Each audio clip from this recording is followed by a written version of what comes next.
Thaina mamangayda kabui gi maiba ama lerami. Maiba ase yamna thau tawthokpa heiba laishon tison gi thabakta yamna heisingba ama oirami. Mangondagi hena aheiba amata lamdamduda leiramde. Haya hau mapung parani aigi thau karam khama ngamlaroi thining mathibada aigi mau ngasidi phul munni mapung phare numit kunni olage ko pangon to olage tamna lai da hakchang si olage ichu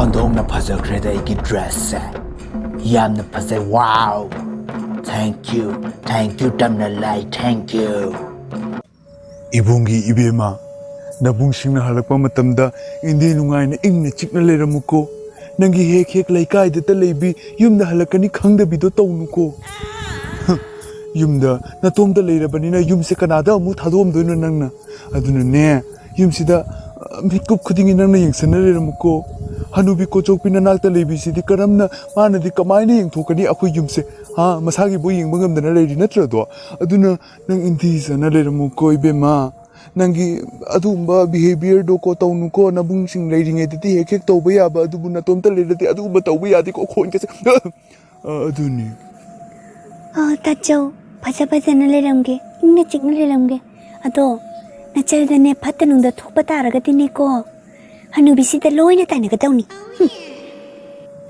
aduni ado abo tari abo aigi chase abuk nane phajana hek yengbiramoko ado abo akhoina halaklagane aboki jumse phajana hek sabiradawni ado abukna hekpu yengsalamdraba yumga loi thukai doini ko aboki oh my god hey akaw sidi kari ngagi nodi aisibu kadum khangdaba minam nen jawdaba mi dauda hoida yengsalamge nachal lupi se yengsalamge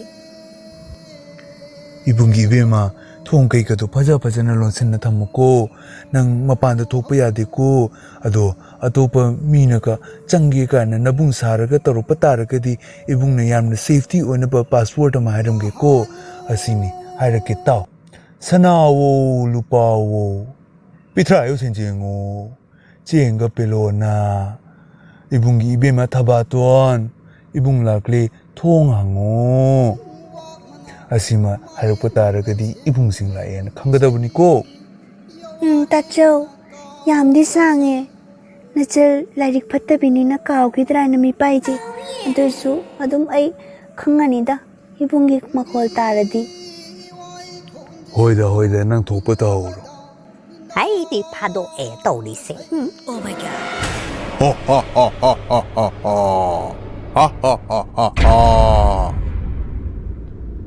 Maning sisu segai da bukanam tori ne phise maning dagi nusit aing bachangain he huish launa nungai re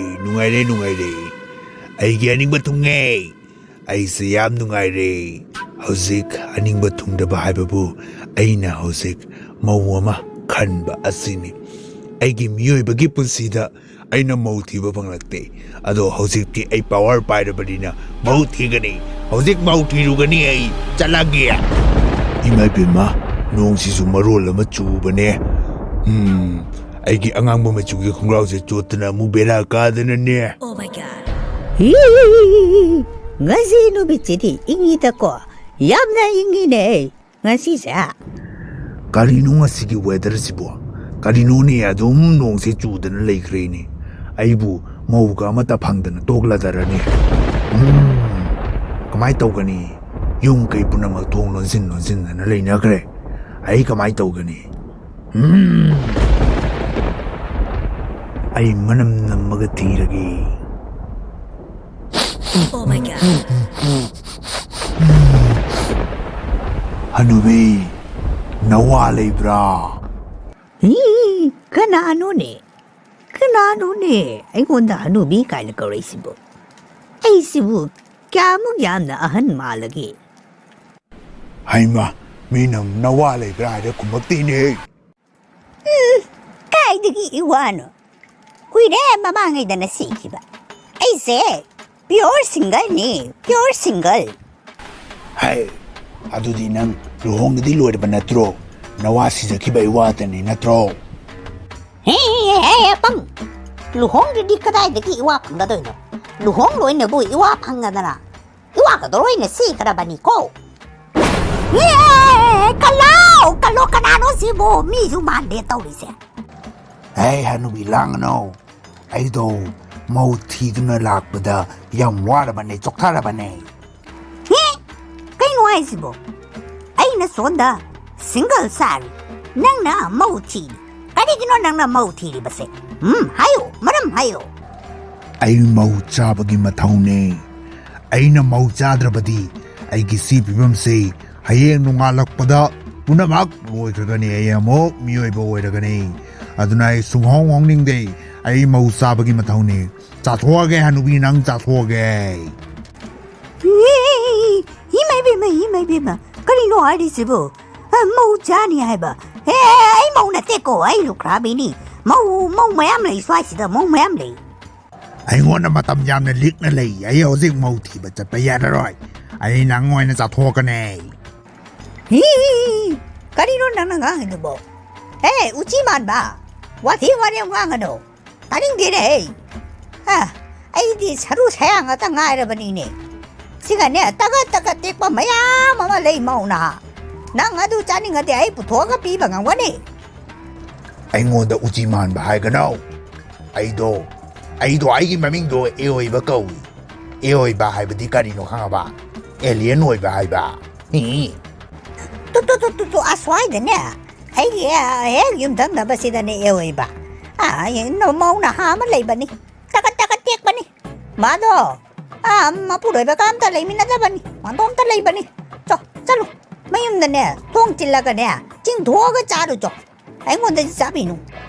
ai hanubi nang na hari ba si chumba ma thokla ba di ai nang gi nanak ta amu khana changa oi ado hek chubam draba nang di loi de nang thudi ga sai ra dro ba ni ai na Kaya ta chau cha sang za ra ba ma ya nu ni. No na di ki gre ta. Chalo.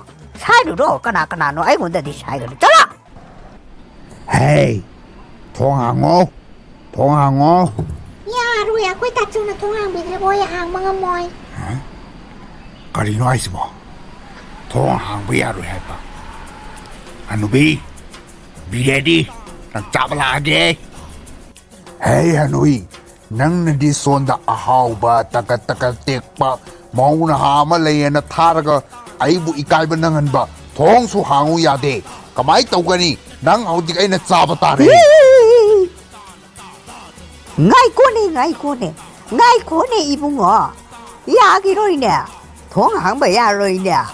Password ma tau tai ne password. kari password karamba password nang adu di tak te kadi no harau thuna Nang na ne ma ki mabung do sara ga hai ba ta ba. Sana o lupa o. Petrayo chenjeng o. Chenga pelona. Ibung ibe ma thaba ton. Ibung la thong hang o na hai ba ta ba. Adu ora ga di ma na ha kani. ai hanubi ai na adu hairaga man hang patar badi phai adubu ai bu nap thak tor badi nang de na le ma tharoi hanubi nang ai na le ma tharoi Phana ba sin bani ne nangi puk than na ba sin bani ne. Chalo. Yang na thok ro. sanao lupao pitrayo senjengo jenga pelona ibungi bema thabaton ibung lai thongango Kanino man hari sibo. Ay di ladik patabin na loy na kaure. Tachaw na hanang papasword to. Kanan man ang makong namato na loy na kaure. Tachaw. Ay labo. Lukhang biyagi hay bro. hoi nei thongango Hey, si di ako'y tachogi makon mande. Kanano ni nang bo? Kanano? ai nang inabung hin hei haune thong do Nangigibong mande ꯍꯣꯏ ꯊꯣꯡ ꯍꯥꯡꯉꯣꯏ ꯀꯔꯤꯅꯣ ꯍꯥꯏꯔꯤꯁꯤꯕꯣ ꯑꯩ ꯀꯩꯗꯧꯗꯣꯏꯅꯣ ꯍꯧꯖꯤꯛꯄꯣ ꯑꯩ ꯋꯥ ꯑꯃ ꯍꯪꯒꯦ ꯑꯁꯦꯡ ꯈꯨꯝꯃꯨꯀꯣ ꯅꯪꯁꯦ ꯃꯧꯅꯥꯔꯥ ꯃꯧꯔꯥ ꯅꯠꯇ꯭ꯔꯒ ꯂꯩꯁꯥꯕꯤꯔꯥ ꯍꯥꯏꯌꯣ ꯀꯔꯤꯅꯣꯅꯦ ꯃꯧ ꯉꯥꯏꯔꯤꯗꯨꯅ ꯑꯩꯁꯦ ꯃꯧ ꯅꯠꯇꯦꯀꯣ ꯑꯩ ꯏꯋꯥꯒ ꯂꯩꯇ꯭ꯔꯤ ꯑꯩ ꯂꯩꯁꯥꯕꯤꯅꯤ ꯄꯤꯌꯣꯔ ꯂꯩꯁꯥꯕꯤ ꯁꯤꯡꯒꯜꯅꯤ ꯌꯨ ꯁ꯭ꯇꯨꯄꯤꯗ Oh no ꯍꯅꯨꯕꯤ ꯅꯪ ꯍꯥꯠꯂꯒꯦ ꯑꯩ ꯍꯥꯠꯂꯒꯦ ꯅꯪ ꯑꯩ ꯈꯪꯉꯦꯕ ꯃꯁꯤ ꯍꯟꯅꯨꯕꯤꯁꯤꯅ ꯁꯤꯜꯂꯛꯄ ꯑꯣꯏꯔꯝꯒꯅꯤꯅ ꯍꯥꯠꯂꯨꯇꯣ ꯃꯇꯣ ꯍꯥꯠꯂꯨꯇꯣ My wifey, my chameli, ay lae. Himay pima. Kanino taurisibo? Ay nasoda single sadara lukrabi sadara lady. Mana laksa lady. Ay siba tare dara. Nangkanong kanlay nun eh. Chameli, kayo na mga ito mo. Ay ki chameli, ay tamoy sa roy na kay din eh. Nang gasidi ay nakatok pa tare ito no. Nang later ba di ay si single tare ni. Ado na nang hot pa tare ito no. hनुबी nang na ingo naman titisan bagay nung na hat pala ba Kanino ni ay si buhay ngamdre ngamaroy. nang na di mau na ni arago ay ngo naman titisan na arago lang sabi mo na lera me adukan nang na napuroy ba sigra arago nang di napuroy ba kalay na biside kamay to ba ha Mohasoy ay wahati ganu ay yamlan kre Uchiman ba? Chameli na ay wala hat kanya na hawdik ta tawra mini. Masih pugaro, masih pugaro. aseng bagiro oh my god yang pare didi